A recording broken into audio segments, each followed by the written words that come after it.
Hej, cześć, tu Mateusz z MatMax. Witam Was ciepło i zapraszam na czytanie miesięczne na luty.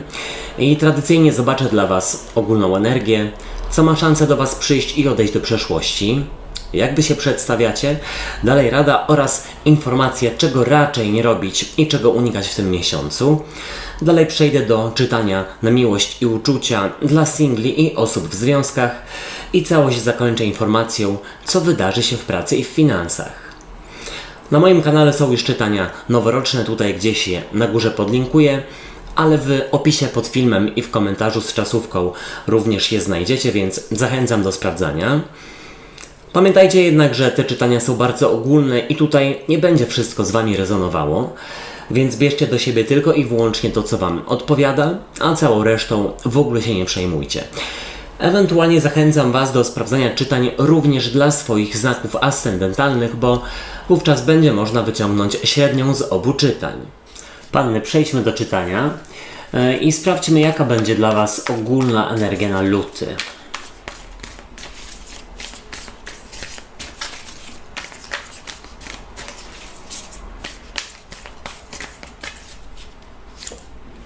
Ósemka buław. Najprawdopodobniej będzie to szybki i konkretny miesiąc. Co do Was przychodzi, co się pojawia?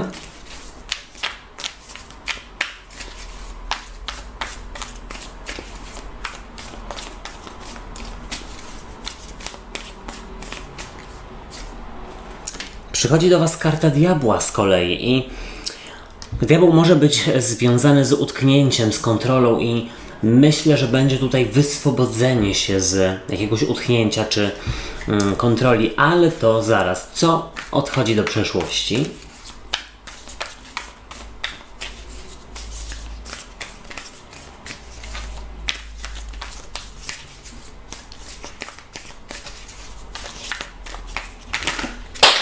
O, wybaczcie, wypadły mi karty. I tutaj pojawiła się kapłanka oraz paź mieczy, natomiast nie będę ich brał, dlatego że wypadły dwie. Do przeszłości odchodzi rydwan. W ogóle wydaje mi się, że będzie trzeba w tym miesiącu zmierzyć się z jakimiś swoimi wewnętrznymi demonami albo ograniczeniami. Jak Wy się przedstawiacie?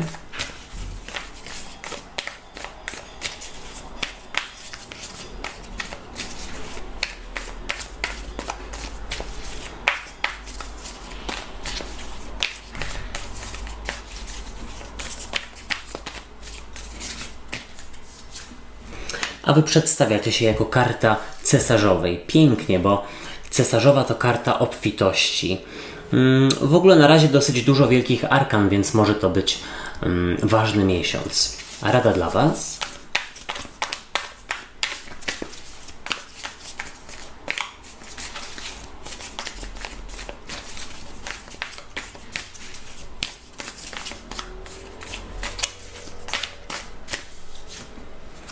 Rada to 10 kielichów.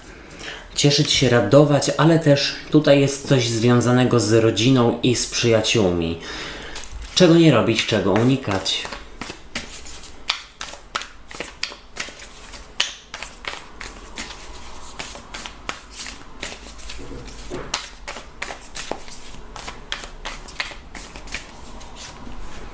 Szóstka kielichów, która jest z kolei związana z przeszłością, z brodzeniem w przeszłości i 9 monet z przełożenia.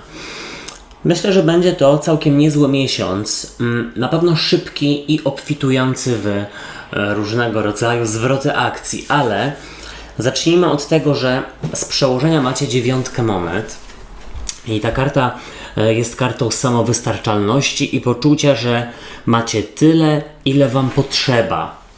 Umiecie się cieszyć z tego, co macie. Umiecie docenić to, co macie i tak naprawdę tu jest też poczucie docenienia siebie tak naprawdę, że dzięki sobie jestem w takim, a nie innym miejscu, mogę sobie pozwolić na to, a nie na to, co mam, a a jeżeli mnie na coś nie stać, czy powiedzmy, nawet jeśli nie chodzi tylko i wyłącznie o sprawy finansowe, jeśli mi czegoś trzeba, to ja już umiem się sobą zająć, to ja już umiem tego dopilnować i no niewątpliwie jest to karta z takiej stabilizacji, poczucia, że jesteście w domu. Ale z drugiej strony z kolei w ogólnej energii jest 8 buław i zobaczcie, ta karta pokazuje Feniksa, który właśnie gdzieś płonący leci bardzo szybko i ta karta mówi o tym, że będzie to dosyć intensywny, szybki i konkretny miesiąc. Najprawdopodobniej już od samego początku będzie się dosyć dużo działo. W ogóle 8 buław to też karta, która mówi o komunikacji, o wieściach, więc wydaje mi się, że jakieś ważne informacje do Was przyjdą ku stabilizacji życiowej, zawodowej być może, bo 9 monet właśnie o tym by mówiła. Tutaj zobaczcie, z kolei przychodzi do Was karta diabła. I diabeł jak najbardziej może mówić o toksycznej i takiej ograniczającej sytuacji lub relacji. I wcale nie mówię, że tutaj rzeczywiście będzie coś strasznego na Was czekało za rogiem w tym miesiącu.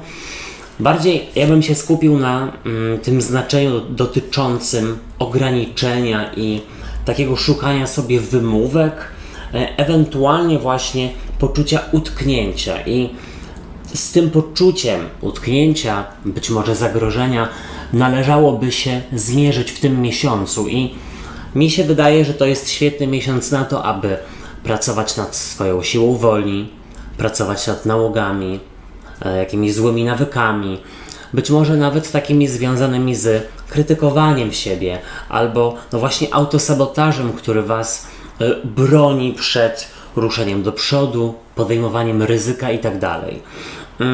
Momento.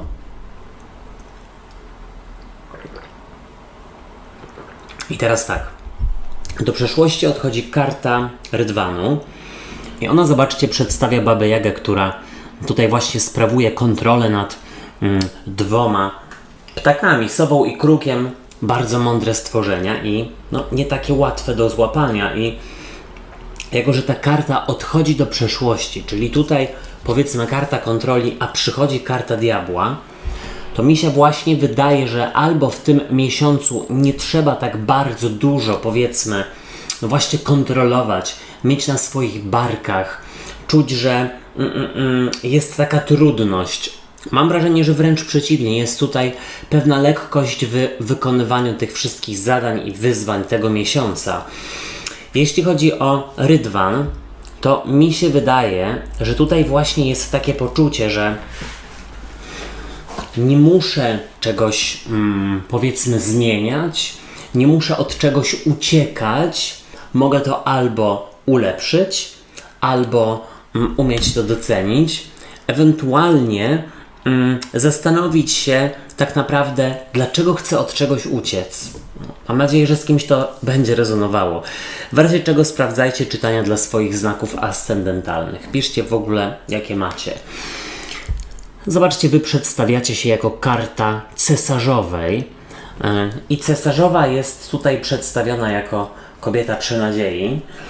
Jest to niewątpliwie karta obfitości, poczucia też tak naprawdę, że jesteście docenieni, czy przez siebie, czy właśnie najbliższych. I pamiętajcie, że najważniejsze jest to, jaki to wy macie ze sobą kontakt i jak się do siebie odnosicie, jak o siebie dbacie.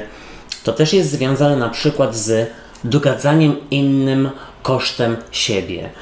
Tutaj powiedziałbym, że zdajecie sobie sprawę z tego, że niczego wam nie brakuje i wcale nie musicie, powiedzmy, pracować ponad siły, starać się ponad siły, czy zadowalać innych po to, żeby gdzieś tutaj czuć się osobą właśnie bardziej docenioną, bardziej znaczącą.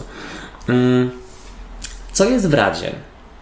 W Radzie jest przepiękna karta, jedna z moich ulubionych w tej talii, jest to 10 kielichów. Zobaczcie, tutaj pokazuje rodzinę albo po prostu bliskich i jest drzewo, którego korzenie sięgają wody. Przepiękne, to są jakieś plony obfite. I jest to karta, która mogłaby mówić właśnie o radości, szczęściu, umiejętności docenienia tego, co macie i tego, co jest najważniejsze. A no, co jest najważniejsze? Wasza rodzina, bliscy, wy sami. I tak naprawdę takim ukojeniem dla was i taką kwestią, która będzie wam dawała rzeczywiście to poczucie obfitości w postaci cesarzowej, to jest po prostu poczucie, że macie ze sobą fantastycznych, wspaniałych ludzi i spędzacie z nimi dużo czasu. Taka jest rada, żeby gdzieś rzeczywiście dbać o relacje z bliskimi, również ze sobą, ale to już wcześniej powiedziałem.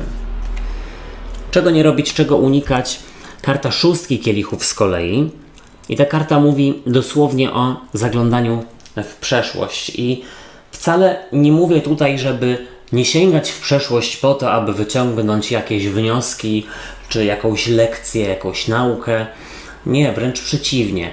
Chodzi o to, żeby zrobić to, a nie brodzić w przeszłości i myśleć o niewykorzystanych szansach, o oszustwach, które wam się przydarzyły, o porażkach. Raczej szybko się otrzepać, wyciągnąć wnioski i budować nowe doświadczenia, zamiast żyć tymi poprzednimi. Jeszcze jest jedna rada, żeby... wypadło mi z głowy. Ta 10 kielichów i 6 kielichów. No nic, no może rzeczywiście nie było to istotne. A jeśli było, to może mi się przypomni, ale przejdźmy do czytania na miłość i uczucia i jaka będzie dla was ogólna energia?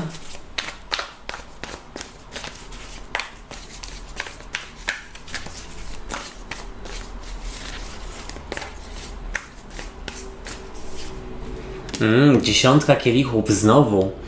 Tylko że tym razem z innej talii, ale też przepiękna. Co przychodzi do singli, ewentualnie jak pokazuje się wasz partner lub partnerka w relacji.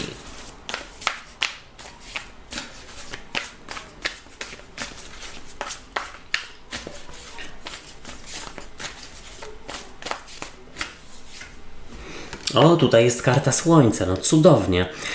W ogóle wydaje mi się, że jest to świetny miesiąc na staranie się o powiększenie rodziny, o dziecko i to też mogłoby zawierać się w czytaniu ogólnym i tej cesarzowej. Jak wy się przedstawiacie?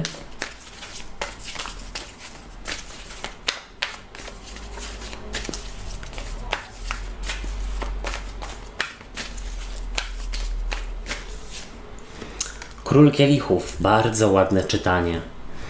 To znaczy, zobaczymy. Na razie karty są ładne. Rada dla was.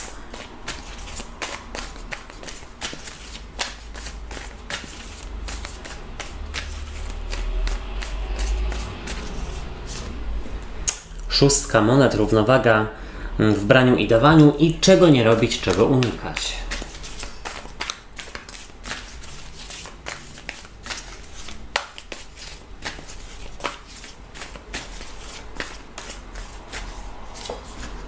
Dziewiątka buław i karta sprawiedliwości z przełożenia.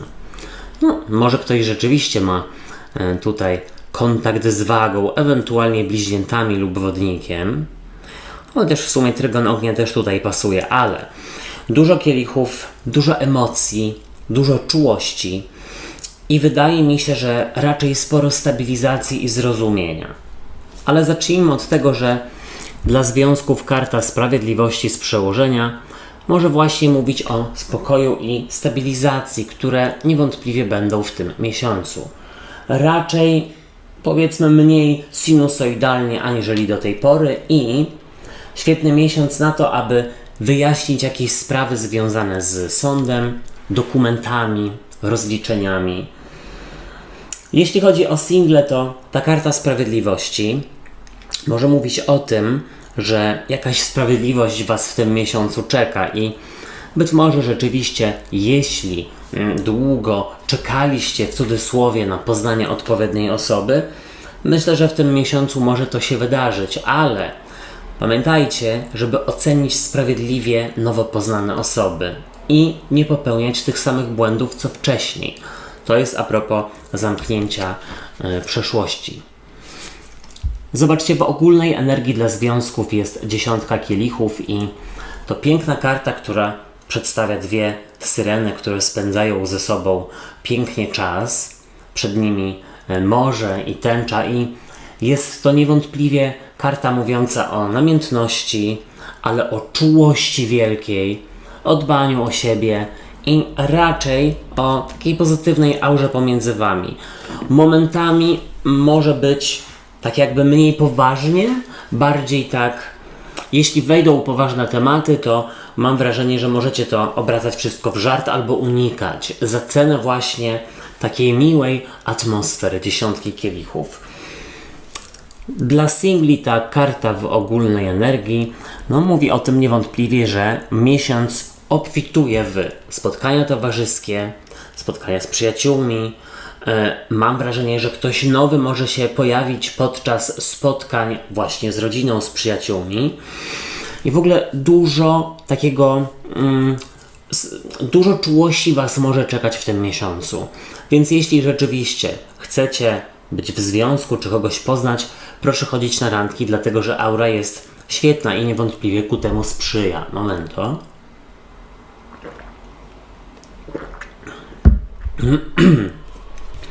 Jeśli chodzi o partnera lub partnerkę w relacji, to pokazują się tutaj jako karta słońca i wybaczcie. Z jednej strony ta karta mówi tutaj o szczęściu, radości, o jakimś nowym etapie, o tym, że ktoś jest tak jakby doralny przyłóż i naprawdę taki potulny, że tak powiem. Natomiast może też tak być, że ktoś stara się o dziecko. Tutaj niewątpliwie partnerka ma potrzeby. Ale jeszcze jedna rzecz. Tutaj taki dla relacji z problemami, chociaż pewnie każda ma jakieś, ale tutaj widzę, że właśnie nawet nie to, że może Was to irytować, ale druga osoba może za mało poważnie podchodzić do pewnych tematów. I tak na zasadzie, wszystko w porządku, nie martw się, jakoś to będzie, wszystko jest ok, nie czepiaj się. I z jednej strony to całkiem nieźle, dlatego że jest dobrze pomiędzy Wami, ale z drugiej strony może być momentami poczucie, że jest trochę płytko. Mam nadzieję, że wiecie, o co mi chodzi. Do singli przychodzi karta słońca, karta właśnie sukcesu, czegoś pozytywnego, na pewno nowego etapu, dlatego że po nocy przychodzi dzień, wschodzi słońce i zobaczcie, jak piękna jest ta karta przedstawiająca dziecko na polu słoneczników. Po prostu czeka na Was nowa relacja w tym miesiącu. Być może z kimś młodszym, być może z kimś nie do końca dojrzałym emocjonalnie, ale gdzieś taka frywolność i lekkość Was bardzo interesuje, po prostu. Taka pozytywna energia bije z tej osoby. Być może baran, lew, strzelec. Zobaczcie, Wy w związku pokazujecie się jako król kielichów, który uchodzi za osobę właśnie rodzinną, kochającą, empatyczną, wybaczającą i w ogóle też tak naprawdę adorowaną, może nie adorowaną, tak jakby osobę, która jest obdarzana tą czułością, namiętnością w relacji i bardzo dobrze, natomiast w negatywie mogłoby to być takie troszeczkę lekkie podkładanie się drugiej osobie, ale nie na tej zasadzie, żeby robienie czegoś wbrew sobie, ale uleganie czyjemuś temu czarowi na zasadzie potulności i maślanych oczu. Jeśli chodzi o single, to zobaczcie. Król kielichów jest osobą właśnie zakochaną. Ja mam wrażenie, że w tym miesiącu na pewno czeka część z Was, czy zakochanie, czy zauroczenie, takie pierwsze, słuchajcie, emocje. I też czuję, że ktoś jest w dosyć dużej potrzebie tej czułości i bliskości, która może w tym miesiącu niewątpliwie się pojawić. Uważajcie na osoby, które mają tutaj podejrzany stosunek z trunkami i używkami. W ogóle wzbraniajcie się przed kimś, kto po spożyciu wyznaje różne rzeczy. W Radzie dla związków jest 6 monet. Równowaga w braniu i dawaniu. I chodzi tutaj o to, żeby po pierwsze rozliczać się, jeśli chodzi o pieniądze, i też wspólnie w coś inwestować, dlatego że, no żeby nie było tak, że powiedzmy zapłacicie za coś, oczywiście mówimy o takich większych inwestycjach, nie o zakupach powiedzmy codziennych, takich wiecie, spożywczych na przykład, chociaż może to też, ale chodzi o to, żeby jakby wkład pieniężny, finansowy był porówno w te relacje. To jest jedna rzecz, a druga rzecz jest taka, żeby no nie ulegać rutynie, żeby też czasami ruszyć się z kanapy i coś razem wspólnie inaczej zrobić, aniżeli zawsze. W razie dla singli 6 monet. No pamiętajcie o tym, że tyle ile dajecie, tyle dostajecie. O co chodzi? Jeśli nie chodzicie na randki, nie bierzecie udziału w spotkaniach towarzyskich, no to wiadomo, że tutaj nikt sam z nieba nie spadnie i nie zaproponuje związku. Ale też jedna rzecz, która chyba też znowu mi wpadła z głowy. A już wiem, że inni nam robią tyle, na ile sobie pozwolimy. I to a propos wykorzystania wiedzy z przeszłości w nowych relacjach. Czego nie robić dla związków? 9 buław. Słuchajcie, no żeby właśnie za cenę miłych takich miłych chwil ze sobą, bez kłótni, bez sporów i tak dalej, żeby pewnych ważnych tematów nie przykrywać i nie spychać na później.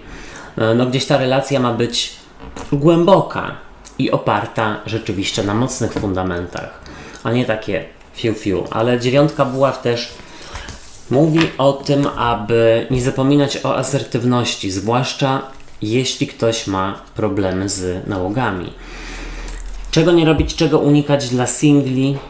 No, odgradzania się, bo jest to karta stawiania przed sobą muru. Dobra energia dla Was w tym miesiącu, dla osób poszukujących, więc proszę to wykorzystać zamiast, powiedzmy, tutaj karmić swojego lenia wewnętrznego i no, unikać na przykład randek czy tych spotkań, o których wcześniej mówiłem. I ta asertywność na spotkaniach. Być może to też jest a propos osób, które miały w przeszłości relacje z osobami powiedzmy no, uzależnionymi na przykład, albo takimi, które spożywały za dużo pewnych substancji. Nie wszyscy są tacy sami. Przejdźmy do czytania na pracę i finanse i jaka będzie dla Was ogólna energia?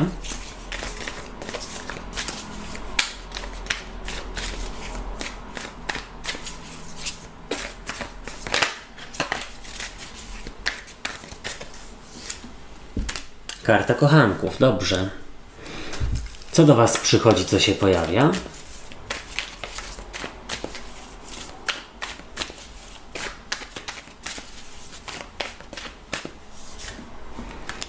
Dziewiątka mieczy. Tutaj z kolei szukanie dziury w całym, albo takie intensywne myślenie o czymś, no na czym Wam zależy, być może na nowej umowie, czy nowej pracy. Co odchodzi do przeszłości?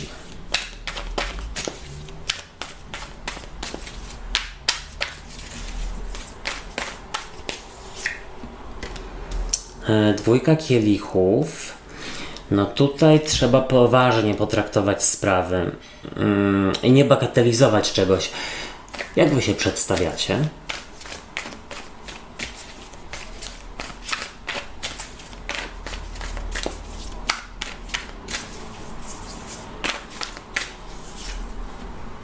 Piątka buław, karta rywalizacji i konfliktu. I no nie mówię, że tutaj będzie konflikt w pracy. Raczej, że macie taką zaciętość i hart ducha.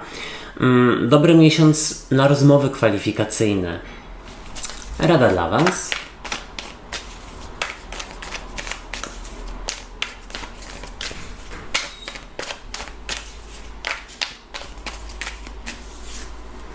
A tutaj z kolei paź buław, karta komunikacji, ale też starania się, słuchajcie. I czego raczej nie robić, czego unikać.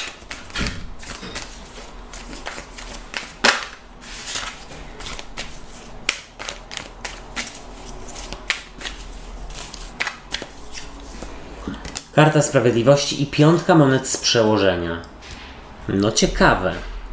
Dlatego, że po pierwsze pojawiły się dwie piątki. Monet oraz buław.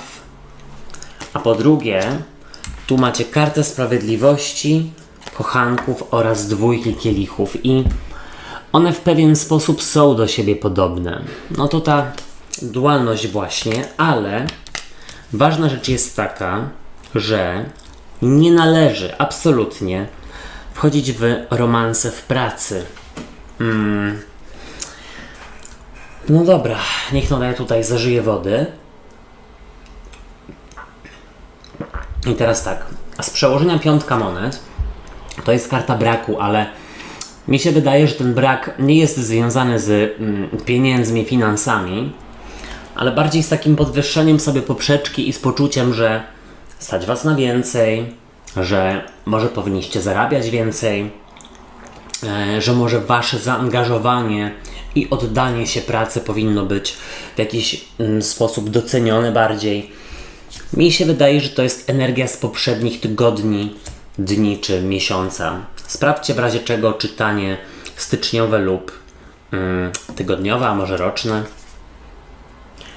Zobaczcie, w ogólnej energii jest karta kochanków i ona już pominę, że może mówić o relacji kochankowej w pracy, która nic dobrego nie przyniesie, ale ta karta w ogóle mówi o jakimś porozumieniu, pakcie, wspólnocie, być może podpisaniu jakiejś umowy i jest to dobry miesiąc na to, aby właśnie starać się o coś, co wam się należy, po to, aby jest to też dobry miesiąc do tego, aby dociekać tego, czego potrzebujecie.